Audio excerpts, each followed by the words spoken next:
Good morning mga ka-wooker. Happy New Year po sa inyong lahat. Welcome po dito sa ating panibagong update, yung bagong taon ng 2024.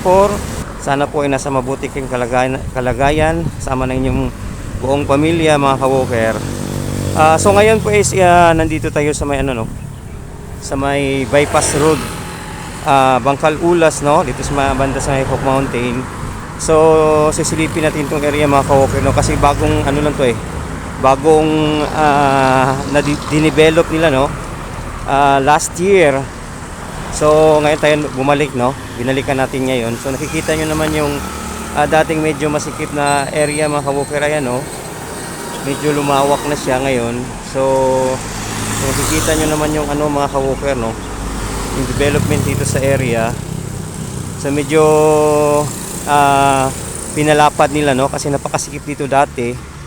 So yan mga ka-wooker, tapos nilagyan nila ng tawag dito recrop mga ka-wooker, no, para pang sangga dyan sa lupa na nasa itaas mga ka-wooker. So ayan na no, medyo malapad na yung kalsada banda dito. Ayan, ito tinanggalan nito ng tinanggalan dito ng lupa. Ayan. So ayan mga ka-wooker, no, sana sa pagpasok ng bagong taon, ng taong ito ng 2024 ay sana po magkaroon tayo ng masaganang pamumuhay na malayo tayo sa trahedya sa awa ng Panginoon, no? So ayan mga ka-wooker, medyo matutuloy na yung takbo dito banda kasi minsan nung hindi pa to na-repair is medyo to dito masikip. Kaya minsan nagbi-build up ng traffic.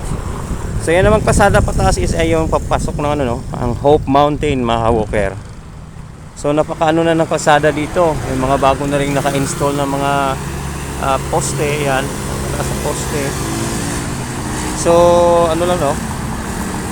napaka lang ng flow ng mga sasakyan mula po sa mula yung mga sasakyan na papunta dito sa may banda natin is nandito tayo sa may galing po yan ng Kalinan Mintal. Ayan. Yun naman yung paakyat is papunta naman yan ng papunta naman yun sa Turil, sa Puan, Kalinan District.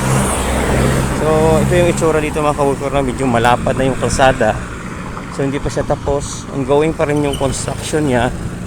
So ito naman yung sinasabi ko kanina, ang papasok po ng Hope Mountain. Ayan mga ka-wooker, pwede kayo diyang mag-retreat. Yan ang Ula side. So napakaganda na dito mga ka-wooker.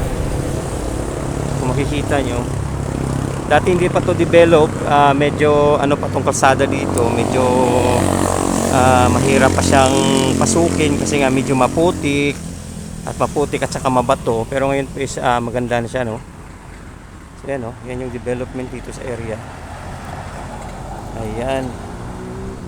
So napakaganda na. Tapos itong parang bundok dito is nalagyan lang parang tawag dito, parang cyclone wire para pang pang harang po sa mga bato at saka mga lupa na pwedeng bumagsak sa baba mga ka-wooker, no. So ayan, napakatibay, no, napakaganda ng paggawa. Tapos may drainage din dito. Mula dun sa taas na tubig is papasok po dito, pababa po dito sa may may highway. So, ito yung itsura mga ka-wooker, no. Ayan. So napakaganda na.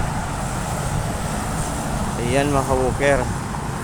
So hindi na mahihirapan yung mga sasakyan. Tuloy-tuloy lang yung daloy nila kasi nga po is medyo malawak na yung kalsada. So yan naman siya mga ka-wooker,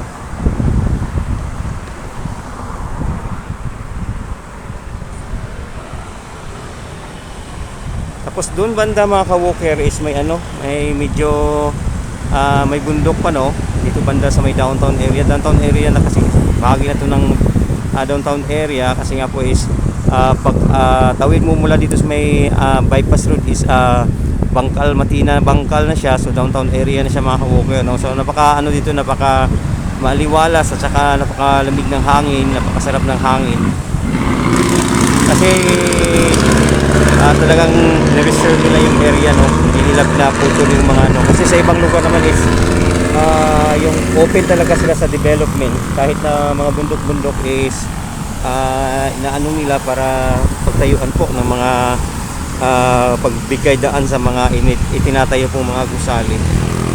So yan siya mga ka-walker, oh. Yan yung itsura dito ngayon.